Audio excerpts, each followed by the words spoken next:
welcome to the City Club of Portland's Friday Forum, Oregon's premier public affairs forum. I'm Jim Zarin, President of the City Club, and I welcome you all, those of you here at the Governor Hotel, and ththose of you listening on OPB or KBPS radio or watching on cable television.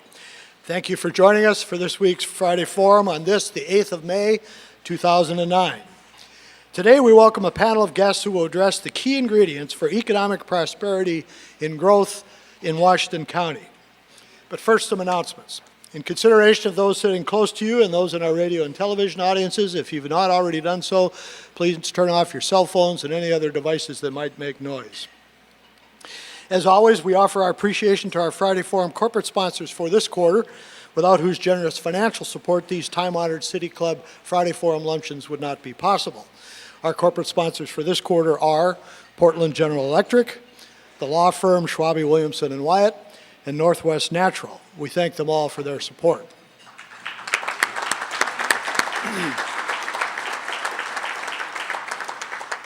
And if your company or firm would like to be a sponsor of our Friday Forums or of our nationally recognized citizen-driven research program, please contact City Club staff at the back of the room or call the club office. I also want to acknowledge today a contingent of special guests with us. The West Side Economic Alliance, based in Washington County, has 3 tables of business leaders and elected officials here with us. Jonathan Schlueter, who is the executive director of the Alliance, spearheaded this effort to organize this delegation to join us. And I'd like Jonathan and everyone else from those 3 tables from the Washington County and the Alliance to stand up and please be given a warm City Club welcome.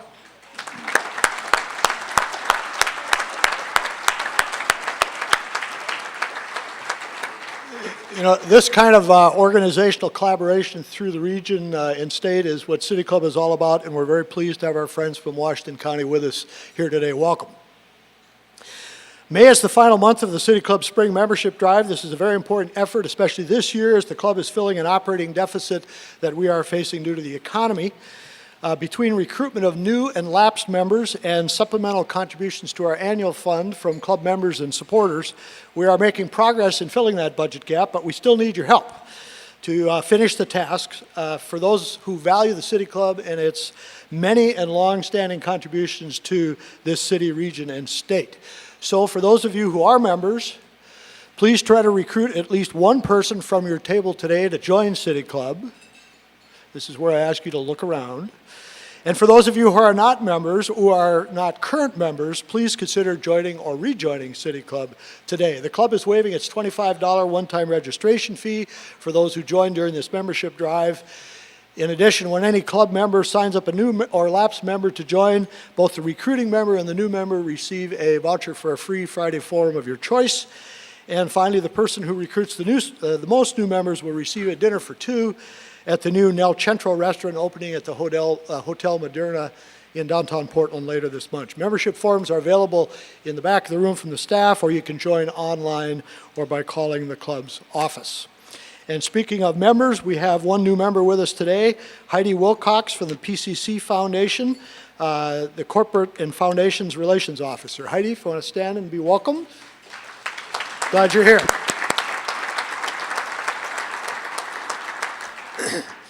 Now, next week here at the Friday Forum, City Club will welcome Governor Ted Kulongoski, who will address the status and outlook for both Oregon's economy and the state's budget as the 2009 legislative session nears its midpoint. This will be a newsworthy, sold-out event. We look forward to seeing as many of you as possible here next week.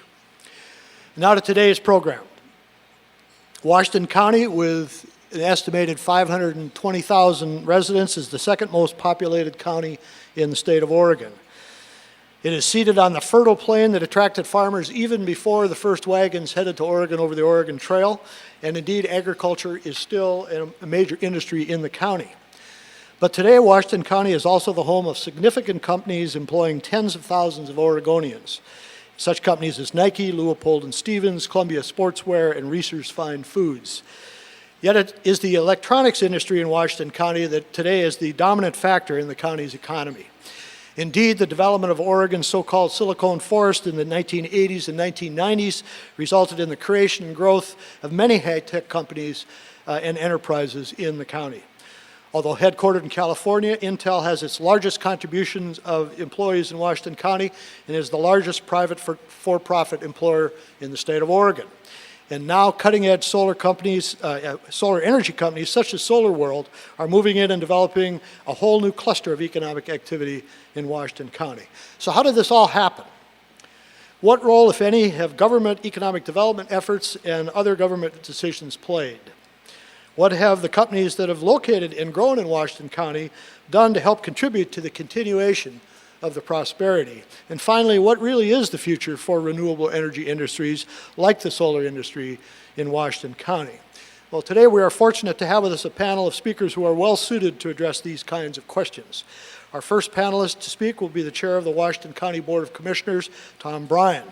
A graduate of Western Oregon University and Portland State's Master in Public Administration program, Tom Bryan is active on many civic, charitable, and government boards and commissions. He currently is the chair of the Metro Policy Advisory Committee at Metro, our regional government, and serves on the board of directors of our special guest organization today, the West Side Economic Alliance. He once was a deputy sheriff in Polk County, spent 10 years as the mayor of Tigard, and then served a decade in the Oregon House of Representatives. Tom Bryan was first elected to his current position as chair of the Washington County Board in 1999. Today's second panelist is Jill Eiland. Jill Eiland is the corporate affairs manager of Intel Corporation. She is a graduate of Oregon State and holds an MBA from George Washington University in Washington, D.C. She serves on numerous boards, including that of the Portland Business Alliance, where she chairs the Government Relations Committee. She also serves on the board of the Oregon Business Association. As the corporate affairs manager of Intel, Jill Eiland leads the media relations, government relations, community relations, philanthropy, and education outreach team for the company. Sounds like a big job. Our final speaker today is Gordon Brinser. Gordon Brinser is the Vice President of Operations of SolarWorld Industries America. Gordon has a BS in physics from Linfield College in McMinnville and an MBA from Portland State. Gordon started his career at Wacker Siltronics and later at Sumco USA. Both of these companies are international producers of silicone wafers for the semiconductor industry. Gordon Brinser is a board member of the Oregon Built Environment and Sustainable Technology Center, and he joined SolarWorld in July of last year, where he is in charge of all of the company's U.S. manufacturing facilities. Our panelists will speak in the order in which I've introduced them. We've asked them to each speak for about 10 minutes, so they will have a full 15 minutes for questions as we adjourn. So please help me welcome today's speakers, Tom Bryan, Jill Eiland, and Gordon Brinser. Tom?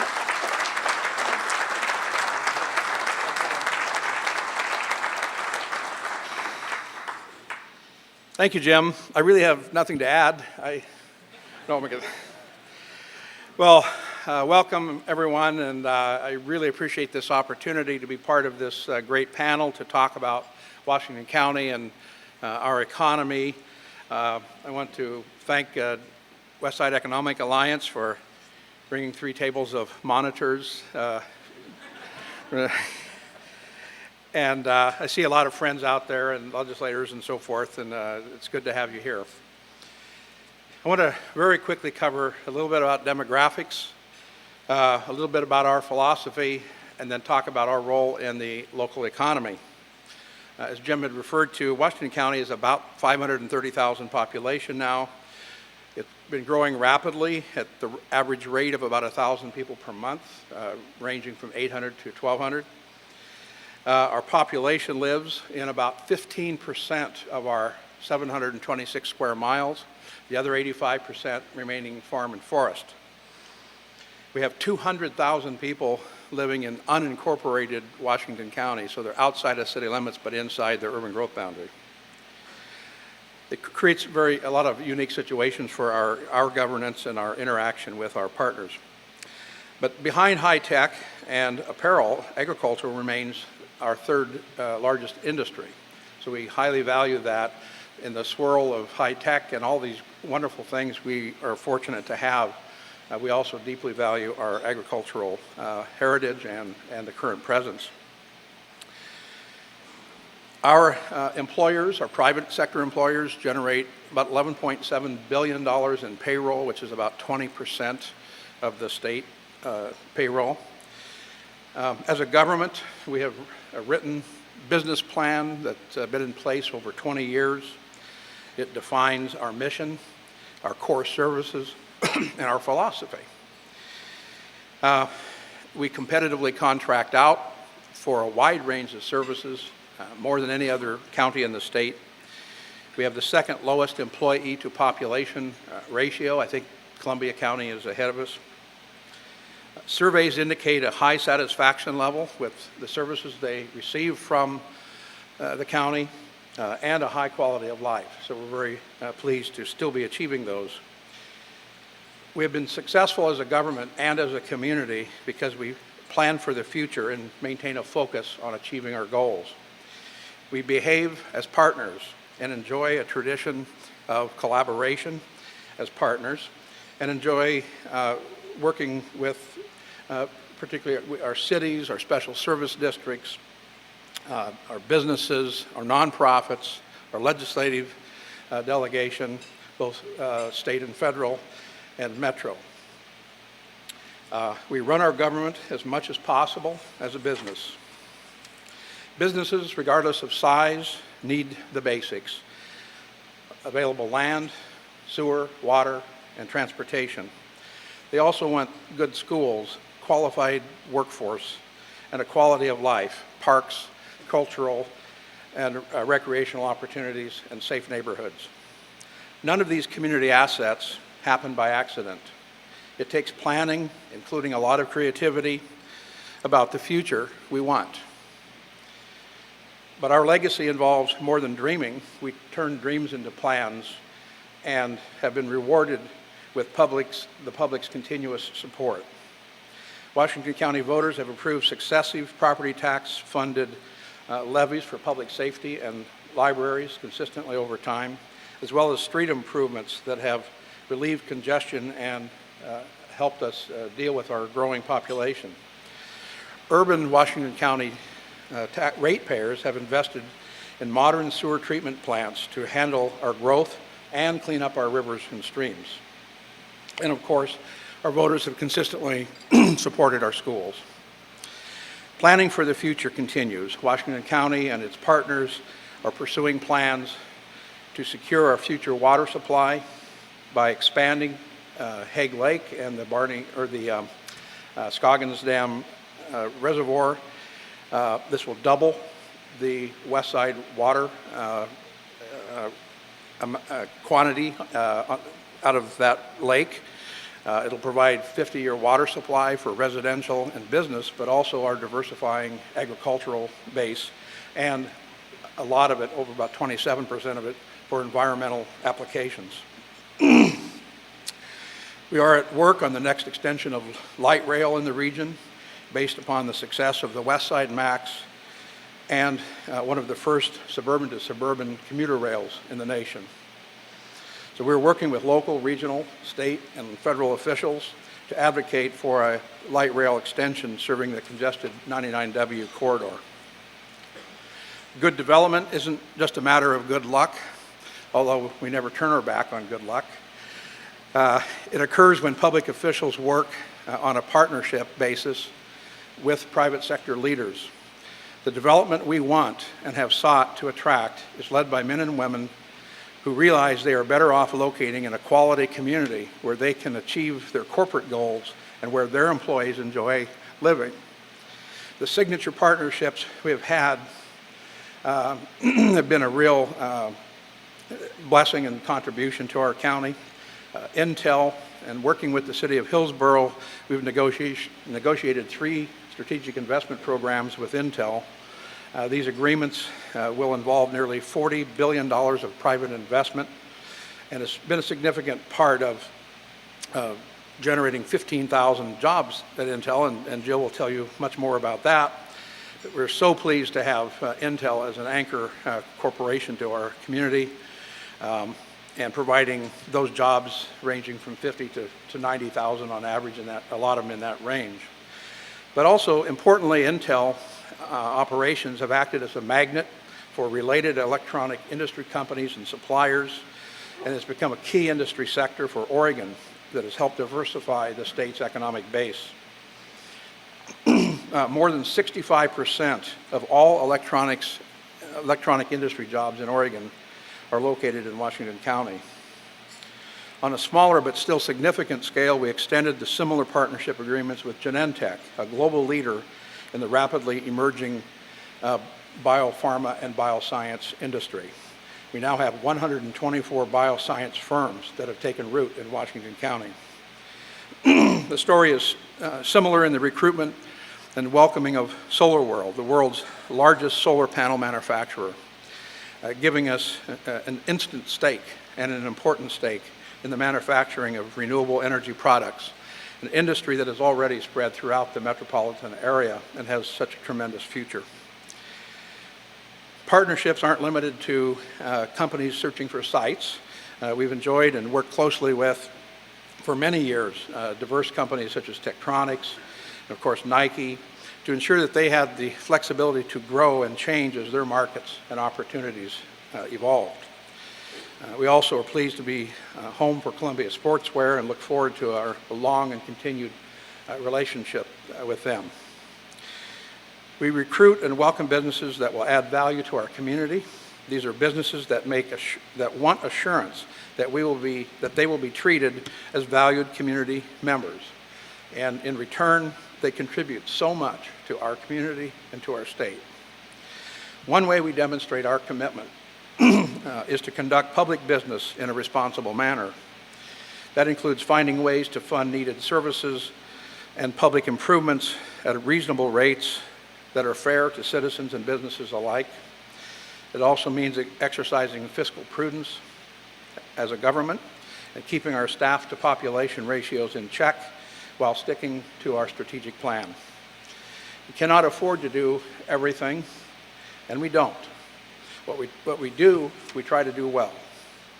Our success in Washington County is not a mystery, nor should it be a surprise.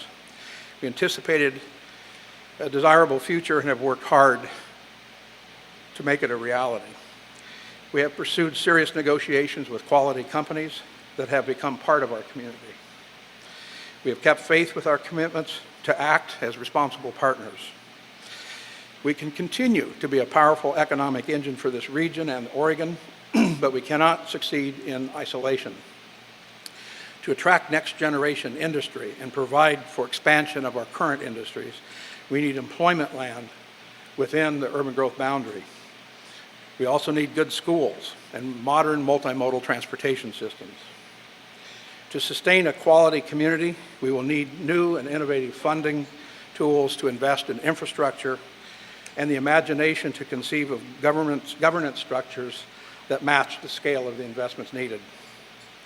To thrive in a transforming world, we must recognize and embrace the inevitability of change, plan for it, and do all that we can to capitalize on it for our residents and for our businesses. Thank you.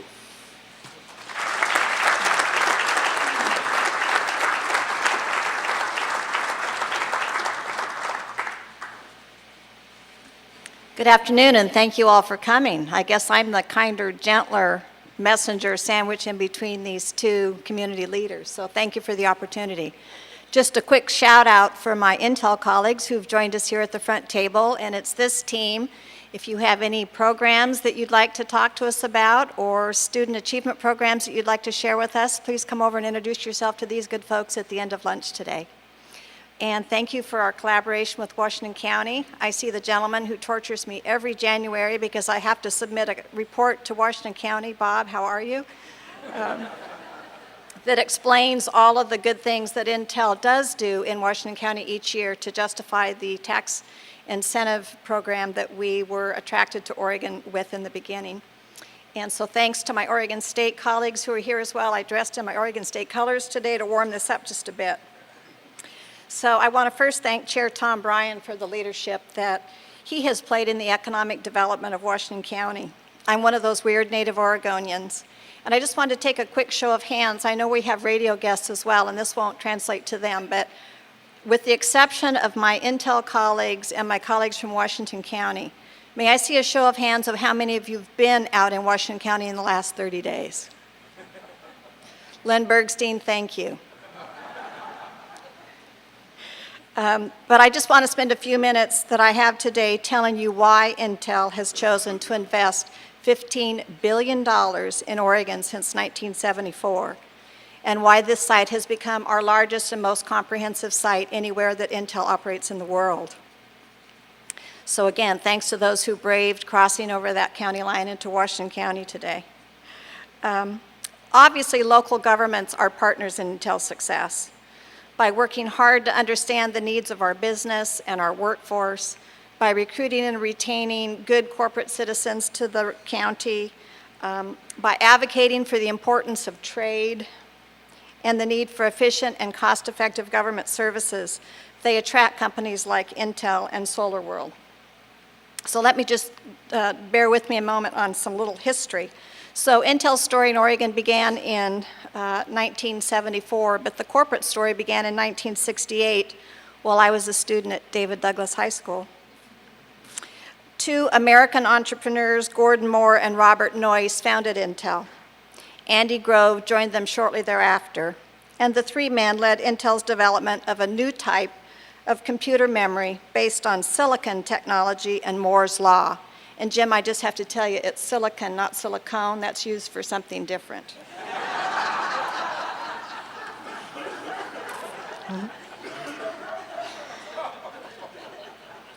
Numerous other innovations followed, including Intel's first microprocessor, the groundbreaking product that sparked a computer and internet revolution. Intel is now the world's leader in silicon innovation, and one of our recent executives said, the building block supplier to the internet. I thought that was a good way to describe it. Our products are at the heart of personal and business computers, cell phones, medical equipment, scientific supercomputers, and countless other devices essential in today's digital world. As our recent advertising campaign launched this week tries to explain, we are the sponsors of tomorrow, for those of you who saw some of the television advertising recently. It's not what we make at Intel. We believe it's what we make possible. So back to the history lesson. In the early 70s, Intel's founders went in search of affordable land and energy, and government officials who actually wanted our business to locate in this region, and opened the first Intel Oregon site in Aloha in 1976. The Hillsboro site opened in 1978, and we have continued to grow and prosper in Washington County because of the welcoming business climate, the available workforce, the quality of life that's so important to our employees, and our many strategic partnerships with business and community leaders that make this level of investment possible. So while Intel's corporate headquarters are indeed in California, we like to say that our heart is here in Washington County. You already know that Intel is a global company, and proudly so. Yet we also think of ourselves as the prime example of American enterprise in the 21st century. While 75% of Intel's products are sold outside the United States, we still build 75% of our products in U.S. factories. And 70% of every dollar we spend on research, development, and facilities are spent right here in America. Since 2002, we have put more than $50 billion to work in America in plant and equipment and research and development. Those investments help support over 42,000 high-tech, high-skill, high-wage jobs in this country, 15,000 of them here in Oregon. In February this year, we announced our intention to stamp the words "Made in America" on even more Intel products in the months and years to come. We announced that Intel will add to its already large factory network with the largest ever investment in a single process technology, $7 billion. I repeat, Intel is going to invest $7 billion in America over the next 2 years. We will deploy $7 billion into U.S. factories to manufacture silicon wafers with the world's most advanced 32-nanometer process technology. In February, when the economy looked even worse than it perhaps does today, it was so much fun to be part of a good news announcement. And we asked Governor Kulongoski to join us in letting Oregonians know about the significant investment in Oregon. So $1.5 billion of that $7 billion is going to be put right here in Oregon during 2009 and 2010. and we believe this will cement our role as the anchor tenant in the region's economy. This will be on top of the $1 billion already invested in 32 nanometer technology in Oregon last year. So this investment will ensure that the state-of-the-art chip technology that we are the world's leaders of will continue to be made right here in America, but more importantly, right here in Oregon. Intel's investment will also support a significant number of contract jobs for technicians and craft workers. These are highly valued jobs, particularly during these troubled economic times. As a global company, we made the decision to expand our factories in the United States because we believe that investing in the future of American discovery isn't just the right thing to do, it's an essential business decision if we want the United States to continue to be the engine of new ideas and technical leadership. So why should today's City Club luncheon guests and radio listeners celebrate Intel's decision to invest in Oregon? As a proud representative of this great American company, I'd like to share just a few reasons with you. First, Intel is a responsible corporate citizen. We invest in our employees and communities. We are good environmental stewards. And we play leadership roles in countless business and nonprofit organizations. Our 15,000 employees in Oregon earn more than twice the average county wage, and we provide generous benefits to our employees and their dependents. Our Oregon payroll alone is $1.7 billion annually, and we are the largest property taxpayer in Washington County, approximately $28 million a year.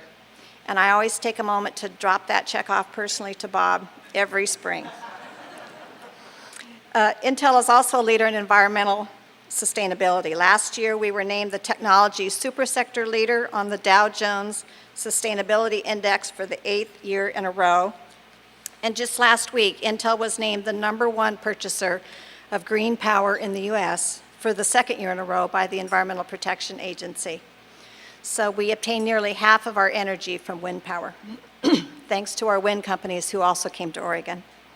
Our technology products have set performance records while consuming less power than earlier generations processors, and we continue to examine ways to make our manufacturing process even more energy efficient. In honor of Intel's 40th anniversary last year, generous Oregon employees and retirees contributed more than 236,000 volunteer hours in the community.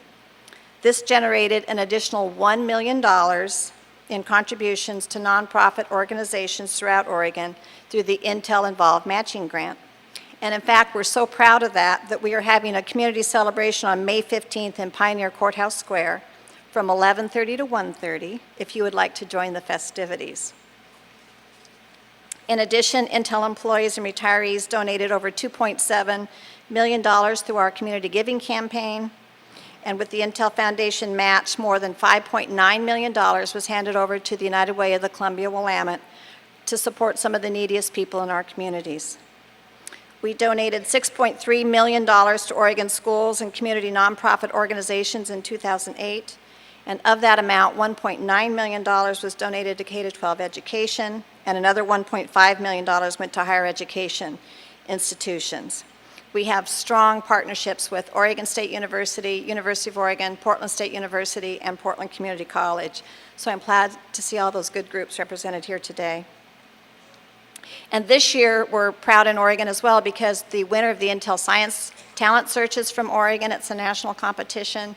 The National Teacher of the Year, a science teacher from Prineville, Mike Geisen, is being sponsored by Intel. And the School of Distinction winner, Sojourner School in Milwaukee, was the #1 Intel School of Distinction. They're holding that sign up at the back of the room to tell me to wrap it up. So I would tell you that in summary, we believe that we have a significant positive economic impact on Washington County, the Portland metro area, and the state of Oregon. Our employees, in addition, contribute their time, talent, and treasure in many ways. Beyond those significant economic contributions, philanthropy, and environmental stewardship, Intel is a good corporate citizen whose employees join and lead many boards and commissions. We'd like to think that our presence helped attract other good companies like SolarWorld, and you'll hear from Gordon next. But we also work very hard to strengthen our relationships with local government leaders. Strong support from and partnership with local government are critical components to the long-term economic health of our regional economy. So if you believe investment is going to make a difference, it has to lay the groundwork for the future. And we believe that bright future will be right here in Oregon. Thank you.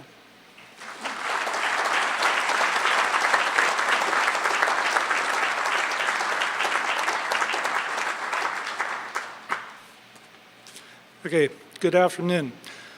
SolarWorld is the world leader in high-quality solar power technology. We're the largest and oldest manufacturer of solar photovoltaic technology in the United States and one of the largest manufacturers worldwide. We're involved in all levels of the solar value supply chain, combining all activities in the industry from silicon as a raw feedstock material to turnkey solar power systems on residential, commercial, utility, and off-grid basis. The group is dedicated to its core business of crystalline-based solar power, operating production facilities in Germany, Korea, and the United States. Our mission at SolarWorld is simple. We are here to provide the world a source of clean and renewable energy. We believe that solar energy not only has the greatest potential, but that solar technology is a vital key to sustainable economic and environmental development both locally and globally. Here locally in Hillsboro, SolarWorld in October of 2008, as a banking crisis was in our midst, opened the largest solar factory in the Americas. The world-class manufacturing plant will convert raw polysilicon into 500 megawatts of photovoltaic cells each and every year. With an investment of over $400 million, we completed the reconstruction and addition of state-of-the-art manufacturing equipment. The activity from the direct investment alone pumped millions of dollars through the local economies through direct jobs, purchasing of goods and services, but even more important, it has brought to Oregon a key community partner. At our new U.S. corporate headquarters and main U.S. manufacturing site in Hillsboro, SolarWorld currently employs over 500 employees. At this time, when the unemployment rate is one of the highest in the country, we have added over 400 jobs in the last year alone. Our current plans have us continuing to expand. We have just recently broke ground on an additional 200,000 square foot expansion that will keep us aligned with our long-term plans here in the U.S. So besides these hundreds of family wage jobs, green jobs, and construction that SolarWorld brings to the metro region, we also bring many other benefits. The involvement of our employees in the community and in their schools. SolarWorld's economic impact is just not isolated to Washington County.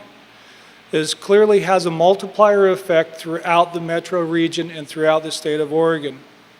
The churning of dollars in the region economies do not slow down with the finishing of all the construction activities. The fact that we are manufacturing a product that is made here in Oregon and will be shipped around the world provides a key source of regional prosperity, supporting even creating the indirect jobs, the associated income, and wealth throughout the region and throughout the state of Oregon. So why did SolarWorld come to Oregon? We're not really known for our year-round sunshine, but the location provides SolarWorld with the best overall conditions. And I think our previous two speakers spoke very eloquently about some of those conditions. It was the best location for our current situation to develop and grow a company, our long-term objectives, and even more importantly, it aligned with our corporate values. Oregon has built and established a strong network of public and private organizations that work together and provide thorough and, for the most part, seamless support. Oregon's various universities and colleges have established programs that allow us to quickly develop key partnerships to support the various aspects of our business needs. The established pool of skilled trades, products, and services that have been developed through the semiconductor industry were critical in a very quick conversion of us recycling a key asset here in Washington County. This also provides us with a key economic advantage, having a very local industry cluster already established. In the region exists an established skilled workforce for SolarWorld to form a strong base so we can quickly expand and bring those additional jobs here to the state of Oregon. The green mentality of the workforce and community here matches our values and our corporate mission. And probably most importantly, the livability of the Portland region, the metro region, and of Oregon as a whole provides a sustainable environment for our employees, matching our corporate values and how we want them to live their lives with their families. The potential for solar energy is enormous, and let me talk a little bit about the industry.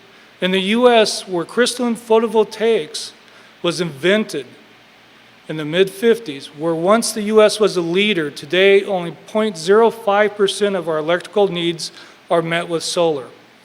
Yet we have a vast energy resource throughout the U.S., better than most countries in the world, and we've failed to capture this potential.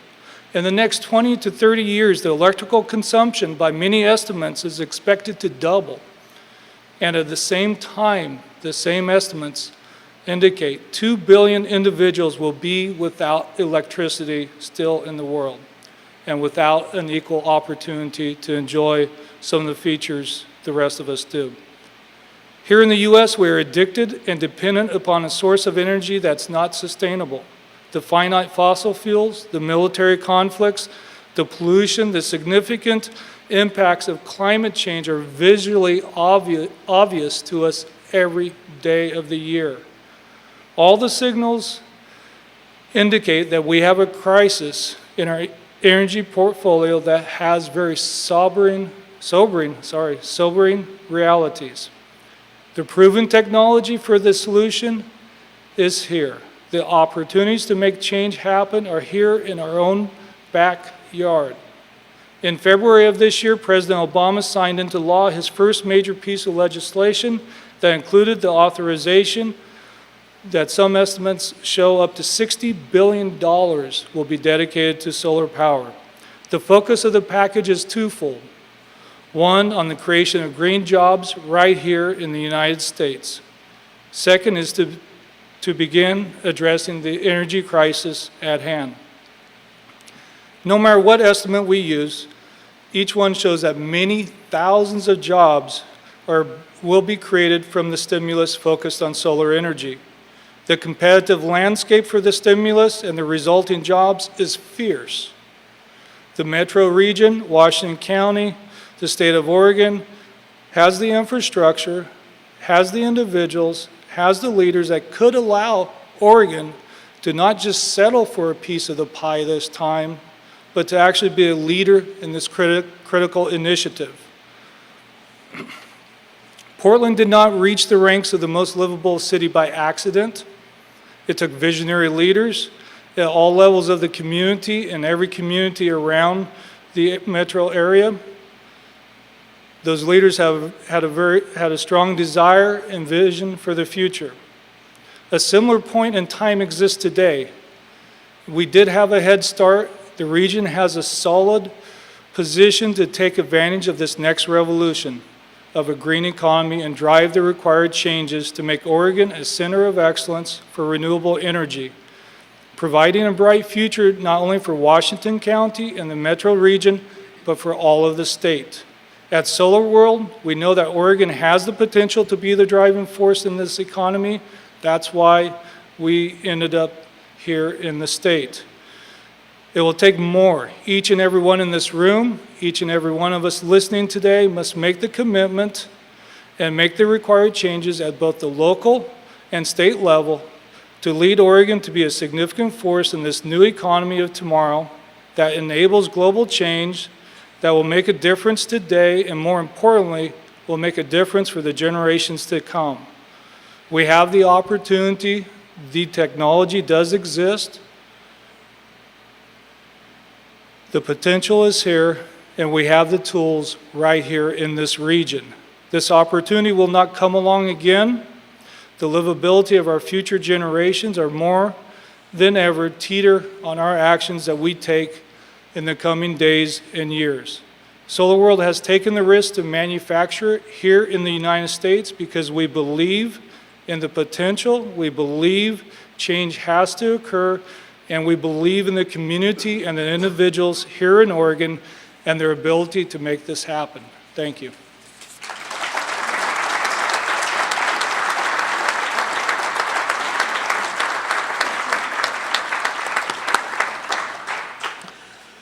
The first question of our panel, as always, will be from our Board of Governors host. Our board host today is Ted Kay. Ted Kay is Vice President for Finance at Teledirector International here in Portland. A City Club member since 1990. Ted serves on the Board of Governors, is the club's treasurer and chair of the Finance Committee. He's a member of both the Development Committee and the Governance Task Force. Ted Kay has been a member of the Board of Governors since 2007. Thank you, Jim. A question for Tom. In 1986, the City Club recommended forming a consolidated Willamette County, which would include most of Washington, Clackamas, and Multnomah counties, as well as Metro and TriMet. There would seem to be both tremendous benefits and significant problems with such a change. What do you think of that issue on its merits, whether or not it might be politically impossible to achieve? Well, thank you, Ted. I'm glad we're starting off with an easy one. Well, first we'd have to discuss where the headquarters of this new government is. Brussels. Well, I think the key to me to good government is economy of scale. There's a size for cities, for counties, and I'd even say state. Federals, we're too late for, but the economy of scale where the public has reasonable access to the leaders of that government, where people can reach the leaders. There's an economy of scale on the professional administrators' span of control and other issues. So bigger is not necessarily better. I would think of it as a curve and diminishing returns on size. And in this case, each of the three counties, I think, have sufficient economy of scale to deliver efficient government operations and still retain accessibility to the public and the businesses. And each county is substantially different in the operational structure and services array that it's selected over time by its leaders over decades. So it would be, in a practical sense, very, very difficult to consolidate those. But I don't think it's a net benefit overall. We will now take questions from the floor. Questions at City Club Friday forums are a privilege of City Club membership, although today we invite our friends from Washington County to also ask questions. We have a microphone over at the left here. When you ask your question, please identify yourself. Please keep your question to 30 seconds or less. Remember that it's a question and not a speech. And since we have a panel, I'd invite you to direct your question to one of the panelists so we can maximize the number of questions. And I guess I'd only advise to tread lightly if you use any derivation of either word silicone or silicon. My name is David Roth. I'm a member of the City Club. I wanted to address my question to Ms. Eiland as representative of Intel. I wanted to start by saying that I really do appreciate how much in the way of investment, capital investment, and employment and philanthropy Intel does in this area. It's very important. But I am concerned about the decline in its contribution or investment in public enterprise in the state. What I'm referring to mainly is the fact that there has been a very substantial decline in corporate income tax payments as far as I know. 10 years ago, Intel advertised that it was the biggest payer of income tax in the state, roughly $50 billion. One doesn't see that kind of advertisement from Intel anymore.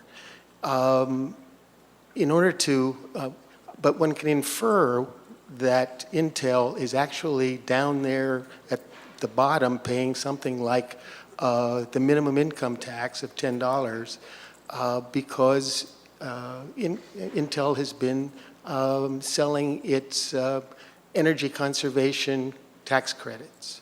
So my question is, do you think that the philanthropy that you are practicing, which is important, is sufficient to make up for the whole, the decline in taxes going to the state, which, as we all know, is in a world of hurt?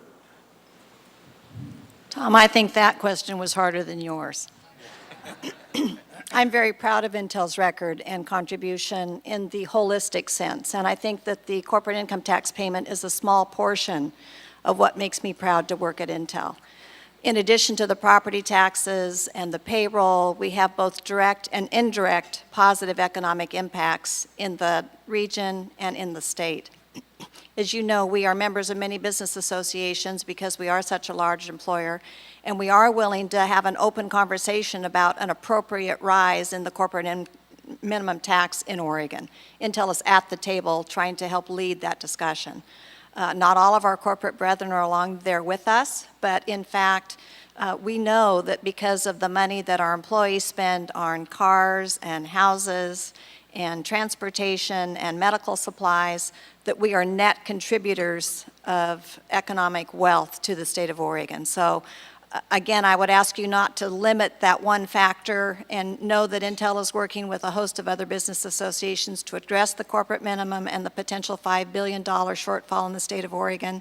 And I'm very proud. I know that we contribute significantly more than we use in state services.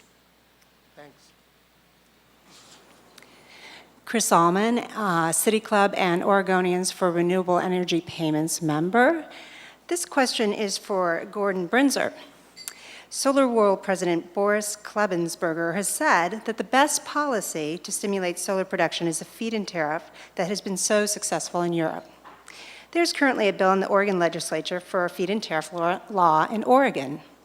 Can you tell us how a feed-in tariff works and why it's been so much more successful than other renewable energy incentives? Okay, good question. Feed-in tariff. Just very quickly, 30 seconds for those that don't know what one is, and we prefer to call it a performance-based incentive, but basically for a solar system that you would put on the roof of your house, currently today, you can only gain the benefit for the energy that you provide back to the grid at the same rate that you buy from the grid today. In many of the European countries, in order to help stimulate the demand for solar, they went to a feed-in incentive. Basically, the utility company would pay you, and we'll keep the numbers short, the utility company would pay you 20 cents per unit that you generated back onto the grid, and you only had to pay 10 cents for what you got off the grid. So what this does is it does two things. And actually there is now one of the cities has taken the initiative in the US, the city of Gainesville, Florida, took the lead to make a change that a lot of other places were not willing to do, and they do have a feed-in tariff now. It was sold out, I believe, in short order, about 90 days. What a feed-in tariff allows you to do as a homeowner to generate cash immediately that system starts to produce energy. The second thing it does is it drives the right behaviors and the consumerism within the population. The more electricity that you save, the more often you shut off those lights, the more money you can generate into your pocket. So it's a win-win for the individuals to put the system on top of their house, or for businesses, or for other commercial enterprises. Thank you.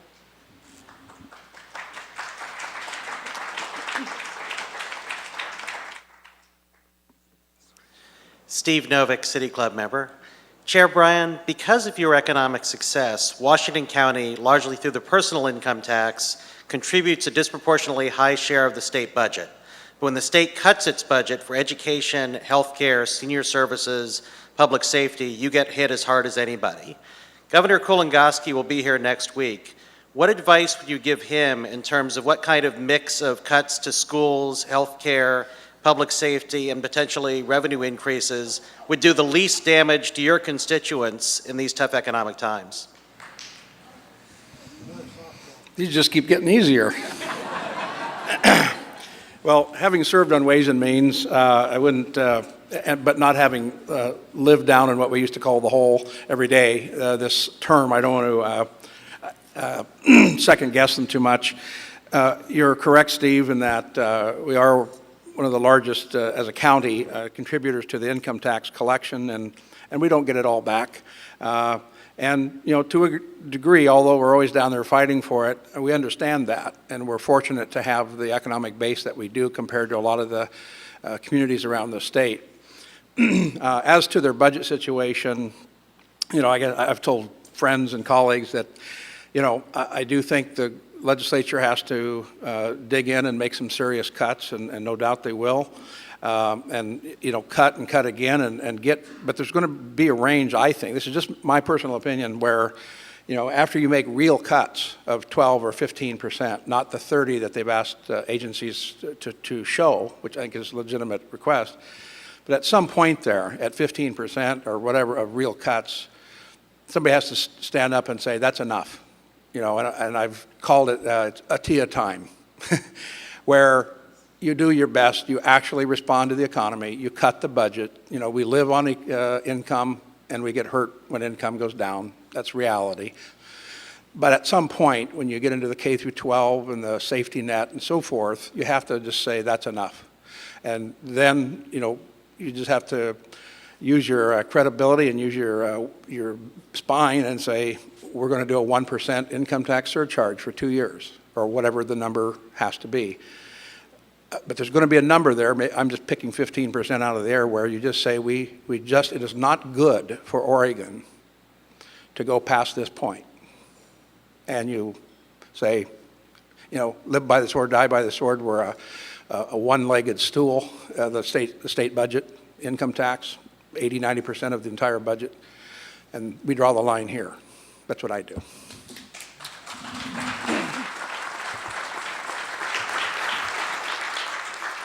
John Leeper, City Club member. This is for Tom. And Tom, as well as the other two speakers, I want to thank all three of you for giving outstanding presentations. My question for you, Tom, is we have heard any number of times and read about it in the newspaper and on the radio and TV about the budget plight of some of the surrounding counties. I haven't heard much, if anything, about the budget circumstance and problems, if I'm posing it right when I say problems, there in Washington County. I wonder if you could just address that subject, and then if the other two speakers would care to comment on anything you might have to say, I'd be interested in what they might add too. Okay, thank you, John. I think Washington County is both fortunate as well as has done some good planning in this area. You know, we have this written business plan I referred to. We have a revenue stabilization fund, kind of like a rainy day fund, that we've set some parameters on of not having less than $15 to $20 million in reserves, and we do. We'll spend down some of that this cycle, but we will not go below 16%, or 15 to 16 million.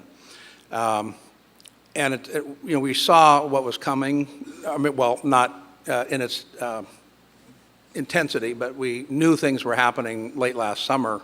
When you look at the amount of recorded foreclosures and land use pre-applications, they were all, you know, the first one was up and the second one was down. We knew something was happening, and thanks to our great staff and administration, you know, started a glide path then on position freezes, and, you know, our land use and transportation department, a significant part of it, agreed to move to a 32-hour work week, 80% pay, so that we could keep our full force there and keep people at the counter. We've done a lot of good, pretty smart things, I think. But we are, you know, some of our revenues are down, lodging tax, the recordation fees, real estate transfer, they're down. So they're down, I think, something like $8 or $9 million. We can manage through that. What we don't know yet is the legislative hit, as Steve referred to, is how much of that, because that drives a lot of our social services or human resources. And we don't know what that number is yet. That's why I'm saying I hope there's a line there over which they will not cross. As a policy, and it's a tough one, but we've said over the years, we do not backfill state cutbacks or federal cutbacks. We don't have the money to do it. It's not a sustainable practice. We'll never get back up if we do. Having been in the legislature, they'll go, oh, look, the counties can handle it. So, I mean, we just pass through the cuts, and it hurts. But we try to even minimize that. We've cross-trained employees, so rather than, if there's a layoff implied, we can at least transfer that person to some other position they've been cross-trained for, and then pull them back when times are better. So we've done a lot of things. It still hurts.